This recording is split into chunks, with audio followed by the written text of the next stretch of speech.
And we're back to learning Premiere Pro, and this time I'm going to show you a simple blending glitch effect. All we need is a video clip. I'll use this one. You'll find it via description below. We need to copy it, so simply hold Alt and drag a copy to video channel 2. Afterwards, make video channel 2 a little bit bigger so that we can see it properly. That should be fine. Now I'll reposition it to the right side so that we've got kind of like a time gap between video channel 1 and 2. Afterwards, click on this wrench icon, and we want to have show video keyframes active, so if it's not highlighted, click on it. And now we can use the pen tool. And we're going to click on video channel 2 to create these keyframes. And then we can drag them upwards and downwards. Just follow me for now, I'll explain what it does later. We want to have kind of like a zigzag pattern.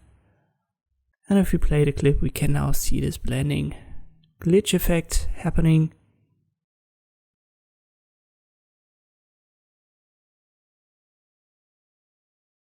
You can readjust these points with the cursor tool, and you can add more of these keyframes with the pen tool, and you want to adjust them so that you like the results.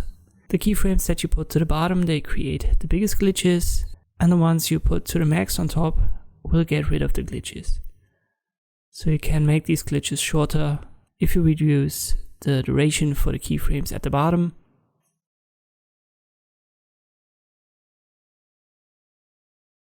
So you can, for example, create something like this instead of a zigzag pattern, and now you've got way less of these blending glitches.